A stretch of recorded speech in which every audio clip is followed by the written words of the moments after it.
ಹಾಂ ಸರ್ ಯಾಕೆ ಸ್ಟಾರ್ಟ್ ಮಾಡಿ. ನಿನ್ನೆ ವೋಟ್ ಚೋರಿ ಕಾರ್ಯಕ್ರಮಕ್ಕೆ ಡೆಲ್ಲಿಗೆ ಬಂದಿದ್ವಿ. ಇಲ್ಲಿಗೂ ವಿಮಾನ ಮತ್ತೆ ಸಮಸ್ಯೆ ಆಗಿದೆ. ಬೆಳಿಗ್ಗೆ 5:45 ಬಿಡ್ತಕ್ಕಂಥ ವಿಮಾನ ಈ ಬೆಳಗಾವಿ ಅಧಿವೇಶನಕ್ಕೆ ಎಲ್ಲ ಮಂತ್ರಿಗಳು, ಅದೇ ಎಚ್ ಕೆ ಪಾಟೀಲ್ ಸಾಹೇಬರು, ಶ್ರೀಮತಿ ಲಕ್ಷ್ಮೀ ಹೆಬ್ಬಾಳ್ಕರ್ ಅವರು, ಶರಣ್ ಪ್ರಕಾಶ್ ಪಾಟೀಲ್ ಅವರು, ಒಂದು 10-20 ಜನ ಶಾಸಕರು ಕೂಡ ಅದೇವಿ. ಅದಕ್ಕೆ ಅಲಂಪ್ರಭು ಪಾಟೀಲ್ ಅದಾರ, GS ಪಾಟೀಲ್ ಅದಾರ, ಮತ್ತು ಅದೇ ರೀತಿಯಾಗಿ ಸಲೀಂ ಅಹ್ಮದ್ ಅವರು ಚೀಫ್ ವಿಪ್ ಅದಾರ, ನಮ್ಮ ಬಸವಗೌಡ ಪಾಟೀಲ್ ಬಾದರ್ಲಿ ಅವರು ಅದಾರ. ಭಾಳ ಜನ ಶಾಸಕರು ಎಲ್ಲರೂ ಕೂಡಿ ಇವತ್ತು ಇನ್ನೂ ವಿಮಾನದಾಗಲಿ.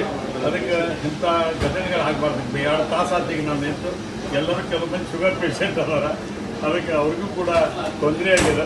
ಈ ಸಮಸ್ಯೆನ ಪರಿಹಾರ ಮಾಡೋಕ್ಕೆ ವಿಮಾನದಲ್ಲಿ ವಿಶೇಷವಾದಂಥ ಕ್ರಮ ಮುಂದೆ ಕೇಂದ್ರ ಸರ್ಕಾರ ತಗೋಬೇಕಂತ ಒತ್ತಾಯ ನಮ್ದು ಮಾಡಿ ಅಲ್ಲೆಲ್ಲ ಮಿನಿಸ್ಟರ್ ಎಲ್ಲ ತಗೊಂಡು ಬೋರ್ಡಿಂಗ್ ಸ್ಟಾರ್ಟ್ ಮಾಡಬೇಕಾಗಿತ್ತು. ಅವರು ಮಿನಿಸ್ಟರ್ ಬಾಗ್ ಕಡಿಮೆ ಆದ್ಮೇಲೆ ಕರಿಬೋದು.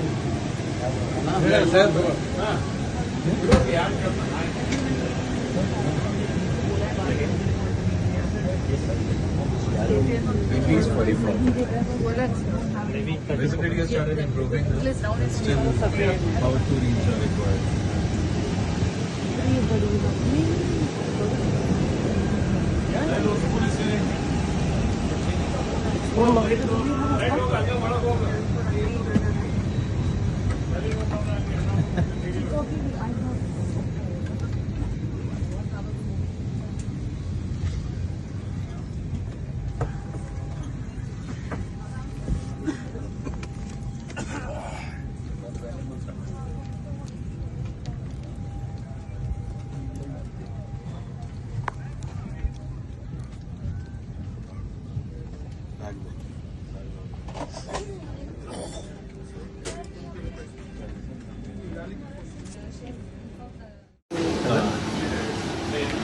ಹಾಂ ಸರ್ ಯಾಕೆ ಸ್ಟಾರ್ಟ್ ಮಾಡಿ.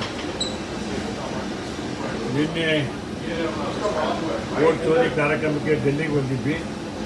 ಇಲ್ಲಿಗೂ ವಿಮಾನ ಮತ್ತೆ ಸಮಸ್ಯೆ ಆಗಿದೆ. ಬೆಳಿಗ್ಗೆ 5:45 ಬಿಡ್ತಕ್ಕಂಥ ವಿಮಾನ ಈ ಬೆಳಗಾವಿ ಅಧಿವೇಶನಕ್ಕೆ ಎಲ್ಲ ಮಂತ್ರಿಗಳು, ಅದೇ ಎಚ್ ಕೆ ಪಾಟೀಲ್ ಸಾಹೇಬರು, ಶ್ರೀಮತಿ ಲಕ್ಷ್ಮೀ ಹೆಬ್ಬಾಳ್ಕರ್ ಅವರು, ಶರಣ್ ಪ್ರಕಾಶ್ ಪಾಟೀಲ್ ಅವರು, ಒಂದು 10-20 ಜನ ಶಾಸಕರು ಕೂಡ ಅದೇವಿ. ಅದಕ್ಕೆ ಅಲಂಪ್ರಭು ಪಾಟೀಲ್ ಅದಾರ, GS ಪಾಟೀಲ್ ಅದಾರ, ಮತ್ತು ಅದೇ ರೀತಿಯಾಗಿ ಸಲೀಂ ಅಹ್ಮದ್ ಅವರು ಚೀಫ್ ವಿಪ್ ಅದಾರ, ನಮ್ಮ ಬಸವಗೌಡ ಪಾಟೀಲ್ ಬಾದರ್ಲಿ ಅವರು ಅದಾರ. ಭಾಳ ಜನ ಶಾಸಕರು ಎಲ್ಲರೂ ಕೂಡಿ ಇವತ್ತು ಇನ್ನೂ ವಿಮಾನದಾಗಲಿ. ಅದಕ್ಕೆ ಇಂಥ ಘಟನೆಗಳು ಆಗಬಾರ್ದು. 2 ತಾಸು ಆತಿಗೆ ನಾನು ನಿಂತು ಎಲ್ಲರೂ ಕೆಲವು ಮಂದಿ ಶುಗರ್ ಪೇಷಂಟ್ ಅದಾರ. ಅದಕ್ಕೆ ಅವ್ರಿಗೂ ಕೂಡ ತೊಂದರೆ ಆಗಿದೆ. ಈ ಸಮಸ್ಯೆನ ಪರಿಹಾರ ಮಾಡೋಕ್ಕೆ ವಿಮಾನದಲ್ಲಿ ವಿಶೇಷವಾದಂಥ ಕ್ರಮ ಮುಂದೆ ಕೇಂದ್ರ ಸರ್ಕಾರ ತಗೋಬೇಕಂತ ಒತ್ತಾಯ